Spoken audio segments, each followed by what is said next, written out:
right when they put you back on the horse, you had no recollection of completing it? No, but I don't remember the fall.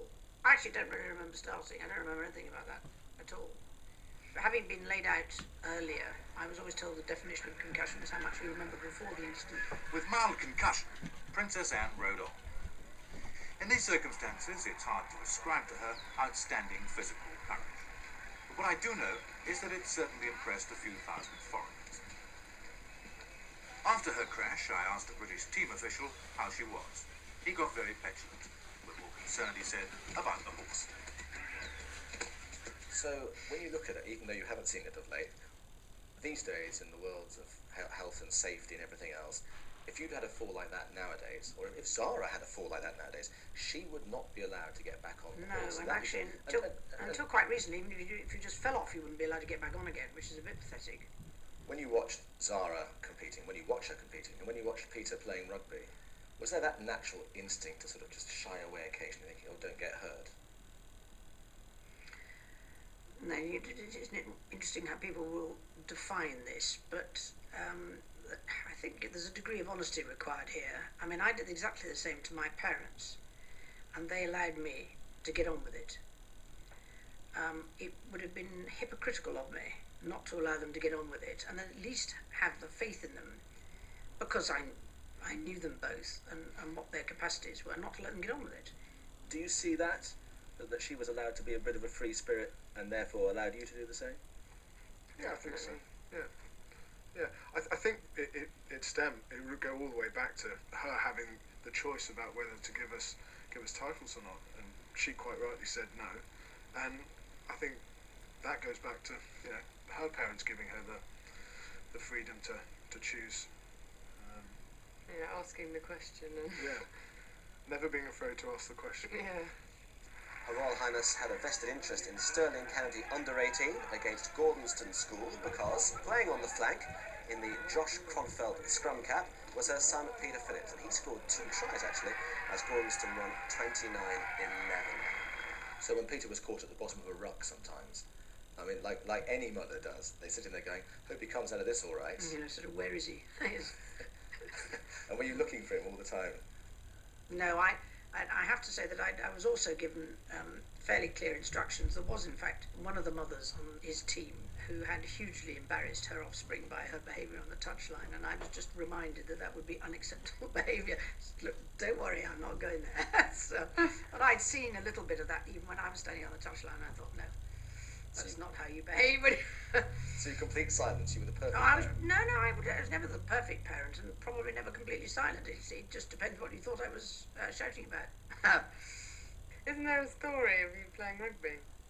There were many stories, but she'd always used to bring the dogs down with her as well, and there was one occasion where one of them accidentally ran loose onto the pitch and interrupted the game, but whether that was on purpose or not, I don't know. Tactical. She would always talk to those around her, but she would never sort of vocalise it onto the pitch like some like some parents. The champion horsewoman then met and married a champion horseman, and her wedding to Lieutenant Mark Phillips in 1973 was a day of national celebration.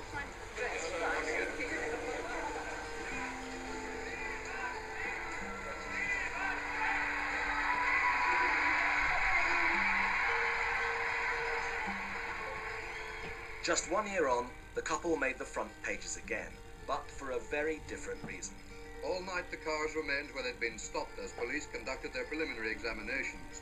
The glass from the royal car windows was photographed before being swept, and even though it was dark, the search of St James Park was begun. On March the 20th, 1974, in the Mall just outside Buckingham Palace, a kidnap attempt was made on a car carrying Princess Anne and her husband. 2 police officers, the royal chauffeur, and a passer-by were all shot by gunman Ian Bell. The princess's response to Bell's attempt to abduct her? Not bloody likely. Does that now seem to you almost like a bad dream, or are there ever moments when it comes back to you? No, it never comes back.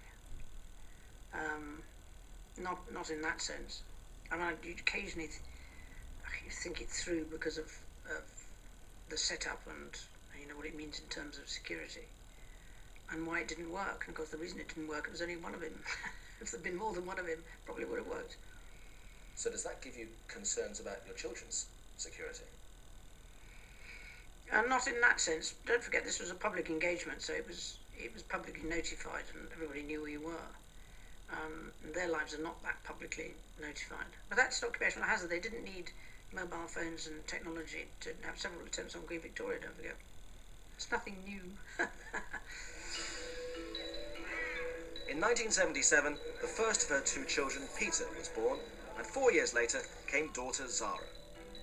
The princess and her husband decided not to give their children titles and to bring them up and educate them away from the normal royal lifestyle. Peter's gone on to become a successful marketing executive and is expecting his first child later this year. Zara's eventing career has closely followed her mother's, and the similarities between the two don't end there. They're both very independent. There are a number of other words that you could fall out of that independence. But Like? Yeah, very nice now. headstrong, single-minded, focused.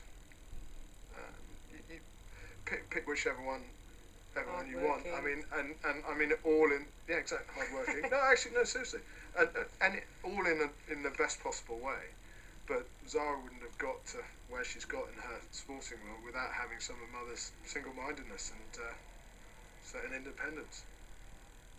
After the pageantry of her first marriage, which ended in divorce after 19 years, her second marriage to naval officer Tim Lawrence in 1992 was a far less high-profile affair. Now a vice admiral, he also attends many of her engagements, such as this one, the 90th anniversary of the Not Forgotten Association.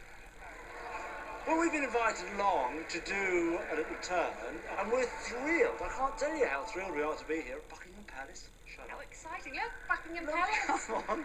You could audition for Strictly. I don't think I need to audition her. I think she'd get the part. I think she I think she's beyond auditioning, if I'm honest with you. She's so caring, and she's brilliant at speaking to all the old and young. She's particularly good at speaking to the young injured, which is not the easiest thing always to do. No, she's a wonderful patron. We're very lucky to have her. Because it was my 90th birthday, on the same day as their 90th anniversary today, they decided that I should present the bouquet to Her Royal Highness the Princess Royal. So, how could I refuse?